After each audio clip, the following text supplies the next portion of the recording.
Live from downtown Detroit, Local 4 News at 11 starts now. A call for justice. Detroiters come together for winter. Who's baby? Community activists pleading for no more violence against women and children.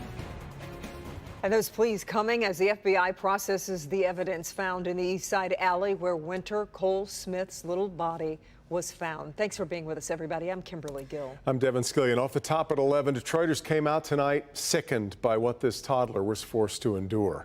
Mara McDonald live on Detroit's East Side tonight. That was this evening's vigil and another planned by the family tomorrow night, Mara.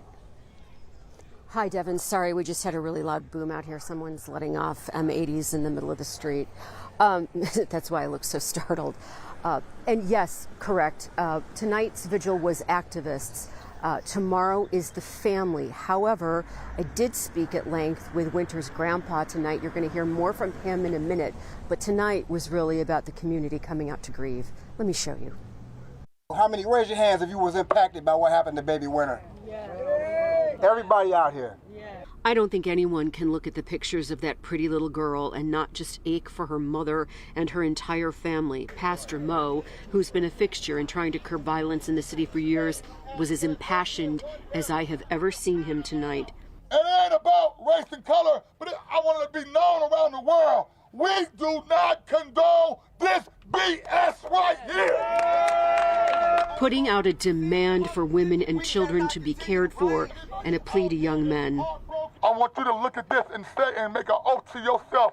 You will become a man of standard and love your sisters and your daughters, and you use this to push back. We would not have violence against women. Winter's family was not in attendance tonight. They will be here tomorrow, but one of her aunts thanked everyone for coming. We'd like to thank you. We're so grateful for all of your support. We're so grateful for all of your love, your condolences, your hugs, and most of all, we're thankful for your prayers. Those prayers ended tonight with a hymn for Winter.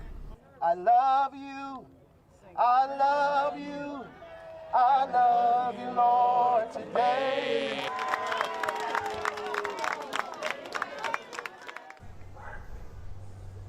Back here live, I spoke at length with Winter's paternal grandfather tonight, Almont Smith, and none of these people have been to bed since Sunday. They've been up living on adrenaline, and the grief is palpable. You can see it. They're hollow-eyed with it. And I asked him, instead of, focusing on what happened to Winter, to tell me what he remembers about her, what is important to him about her, and what he wants people to know. Take a listen. Angel. That's one word, angel. As you can see, her pretty smile, you can tell it just like light up the room. Her just being there, especially for a kid that could do her ABCs backwards. Back here live, she showed me the prettiest picture of her falling asleep and said she could never fall asleep unless she was holding on to his beard. We are live on Detroit's East Side. I'm Mara McDonald, Local 4. So tough. All right, Mara. Now at 11, it's been 1 year since Detroit police officer Lauren Courts was shot and killed in the line of duty. Family, friends, and former colleagues took time today to honor his memory.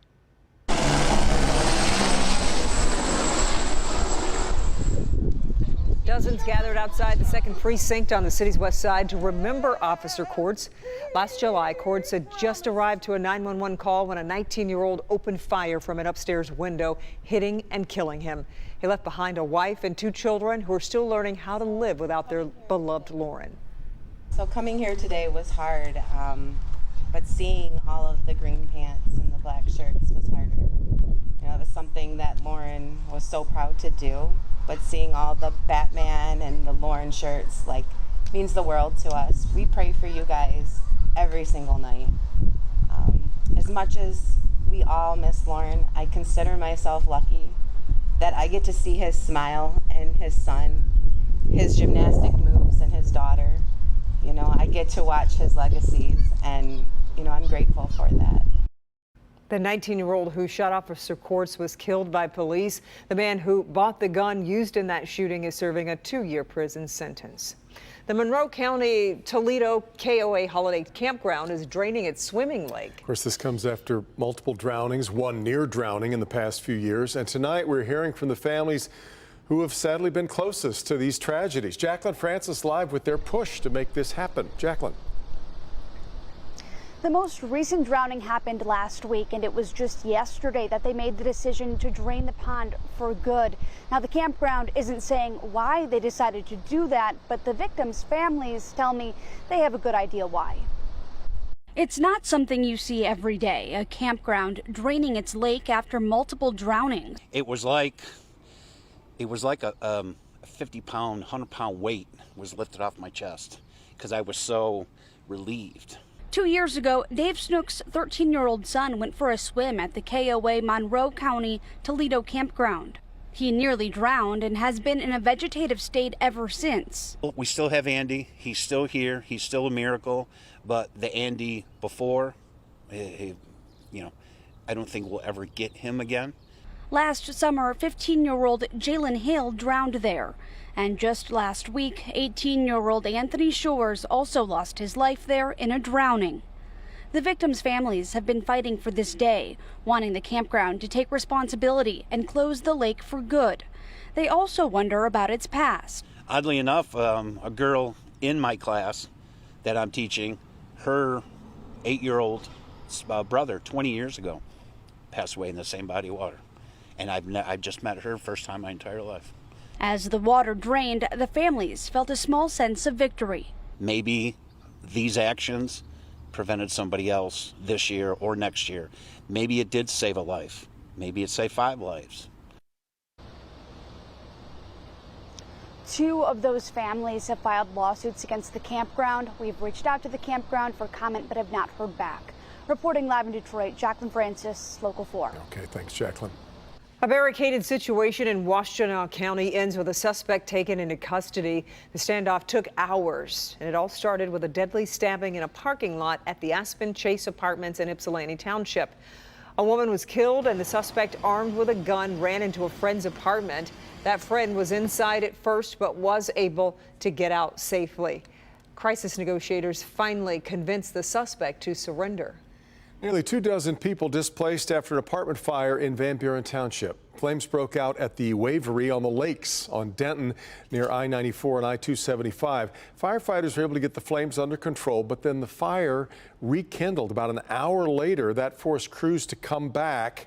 Luckily, no one was hurt, but about 20 people have lost their homes. Residents say it's actually the second fire this year and the 5th in 2.5 years. If you drive by that building, you'll still see that apartment, these many months later, is still boarded up. I know some of those people came to live in my building, and now they, again, for the second time this year, don't have any place to live. They're not sure yet what started it. Fire still under investigation. New at 11, Ann Arbor City Council approves the state's first driving equality ordinance. The new measure limits Ann Arbor's police department's ability to pull over drivers for minor offenses. That includes traffic stops for things such as a broken tail light, an air freshener dangling from a rear view mirror, or a cracked windshield. Citations for minor violations will still be issued via mail or placed on parked cars by police. 5 years after her passing, the battle over Aretha Franklin's estate is still going on. Queen of Soul had 4 sons, but did not leave a formal handwritten will when she died back in 2018. Instead, her sons are battling over 2 handwritten wills found after her death, one of which was discovered, as you may recall, in couch cushions.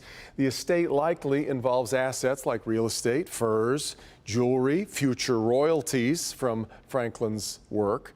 Trial is expected to start Monday, barring any sort of settlement that happens before then. The Food and Drug Administration grants full approval today to the Alzheimer's drug Leqembi. It's the first medicine proven to slow the course of the memory-robbing disease. The approval comes with broadening the access for up to about 1 million people with early onset Alzheimer's. Full approval could also prompt insurance companies to offer coverage that makes the drug more affordable. Without insurance, it costs more than $26,000 a year.